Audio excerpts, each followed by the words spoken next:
Then man, what we got, like 3 songs to go? 4 songs? Yeah, 4 songs.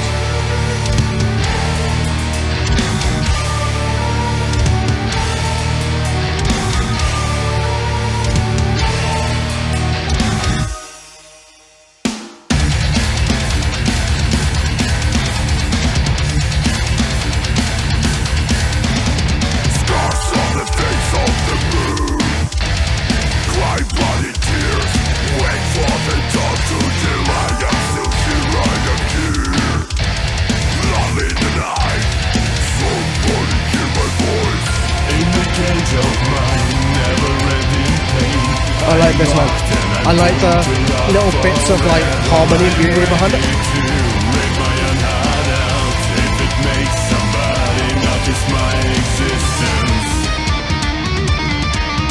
Oh, that's a cool guitar line. I like it. That's cool.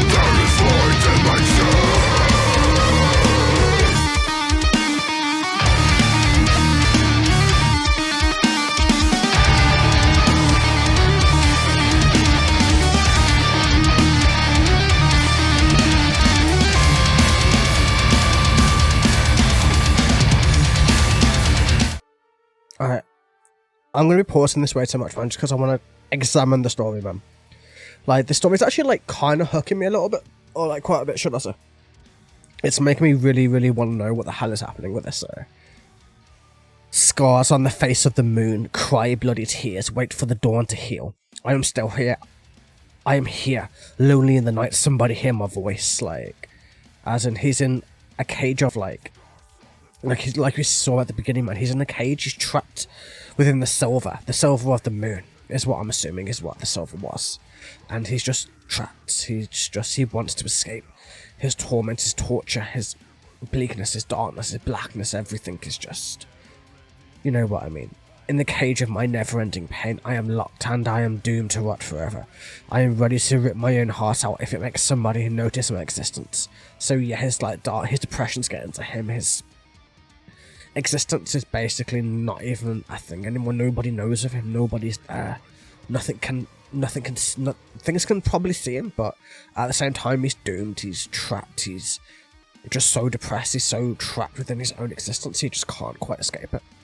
Like, there's so much going on with this, man. It's like the story's not quite one smooth ride. It's very convoluted in places. It's kind of jumping from bit to bit to bit to bit to bit. It's kind of hard to piece it all together, but by the end, hopefully, I'll get it. But we'll see about that now. And there is a void in my chest, so that heart of darkness is literally, that's the void in his chest. He doesn't feel anything, because the person who loved him the most died, is in that place within the underworld, within Hades, within that place where people live after death, waiting and waiting and waiting for his death, his eventual arrival, to be released from the world, or his torture, and so on and so on and so on.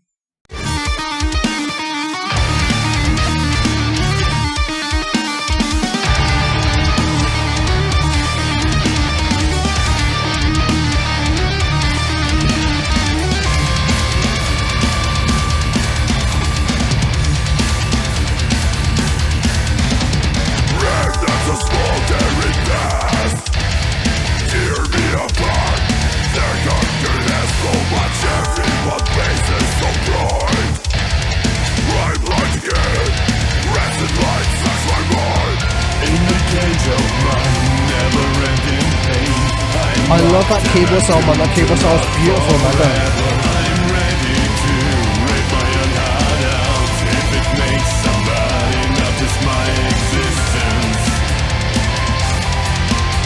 Wow, man, it's so beautiful. That's gorgeous, man. Musically, that's perfect. Damn. It's so dark, it's so bright and beautiful at the same time. It's two opposites working together.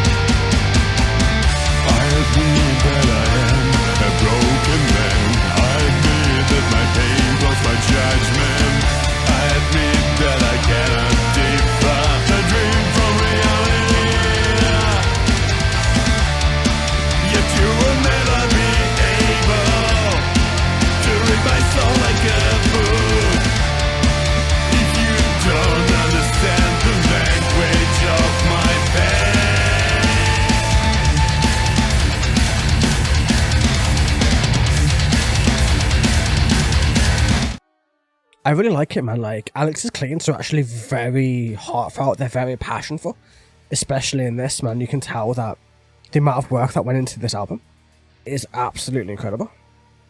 Like, for our first album, I'm pretty sure this is their first album. Let me double check this. Yep, pretty sure it's their first album. Yeah, it is, totally is. And the amount of complexity, the amount of time they must have put into this, the amount of years, I can imagine, man. Like, Saphath are amazing. They do so much good with, like, their music. It's beautiful to listen to. And yeah, let's see. Where did we get to? So we did that. The remnants of smouldering past tear me apart. Their hunger has no match, man. So it's like I've said with a lot of other bands and songs that go into this kind of thing, that when you have like a very bad past, the fact that when you think about it, the fact that it can drag you down, that mentally it can drag you into a void, into a darkness, into a place where you just can't get yourself out of it. That being in a place where your past is all you can think about is never a good thing. It's something that you have to actively fight, you have to actively go against it. We all have to deal with it, unfortunately.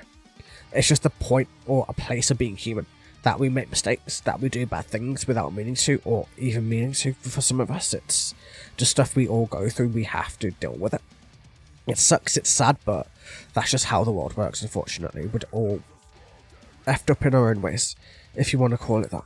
And yeah, everyone blazes so bright. I am blind again. The rancid light sucks my mind. Yeah, like, everyone blazes so bright, and then he's blind once again. Like I said, man, when the sun comes out, he goes blind. He can't see anymore. Maybe he's even stuck. That's why darkness is his thing. That's why his pain is there. That's his cage. The rancid light sucks my mind as well. So he becomes nothing until that moonlight. The moonlight is the only thing that is actually saving him. Actually allowing him to be something that moves, that's allowed to be a living thing once again. And it's sad. It's like he's stuck in a, like, what I'm thinking so far, like, these are my thoughts at song 7, right? That he was searching for immortality, and he found it, but not in the way he wanted. He found it in a way that made it so that he was darkness. He was not able to think, not able to move, and the only thing that allowed him to become a thing again was to transform into something else in the moonlights. And then he was allowed to be a thing, but at that point, maybe he hungered for blood, maybe he hungered for lots of other things. He for sure hungered for destruction and for other things, and maybe he wasn't quite exactly 100% docile and human in a sense, but he was still alive. He could still experience, even if he was something completely different because of it.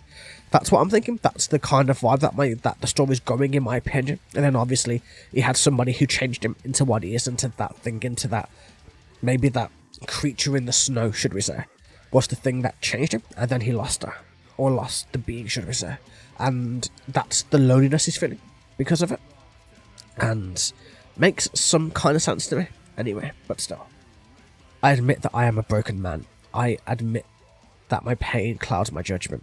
I admit that I cannot differ the dream from reality.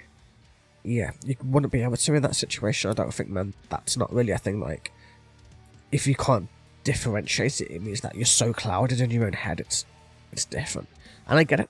Like, not into this kind of like high proper way of it all, but like most people know on my channel, man. Like, I was born with cerebral palsy, right? So I've been in chronic pain my entire life, and I know what it means when it's like my pain clouds my judgment. Sometimes it happens that way. Like, there's some days that I wake up and I'm just like, it takes me half an hour to an hour to be able to get out of bed some days, just because my body just can't do it. Or my body, like, I can, but if I just wait, like, it gets easier. And it takes my mind a bit of time to get used to the pain once again. Because when I'm asleep, it's that one time that I can't feel it, but it's also I'm not conscious of it. Because obviously your mind is in the state of rest in that sense, and it just allows the reality to go away a little bit. And then every morning you wake up and you feel that once again. And that's like, that's where I'm going with this, man. The dream from the reality. Like, maybe in the dreams he's finally in a place where he can have love once again. He can have people around him who see him, and then the reality hits of his darkness, of his depression, of everything else going back through it. And yeah, yes, you will never be able to read my soul like a book if you don't understand the language of my pain. I agree. That's the same with everybody. Like, if you don't understand what makes the person, there's no way you'll ever be able to understand them on any kind of level. It's like trying to understand somebody who goes through autism or something else without understanding how autism works, or we can never truly understand autism from an outsider because it's a very personal thing to that person. It's the same with any kind of form of disability, or whichever way you want to go about it, man. It's just one of those things. And yeah, let's finish this. Understand the language of my pain.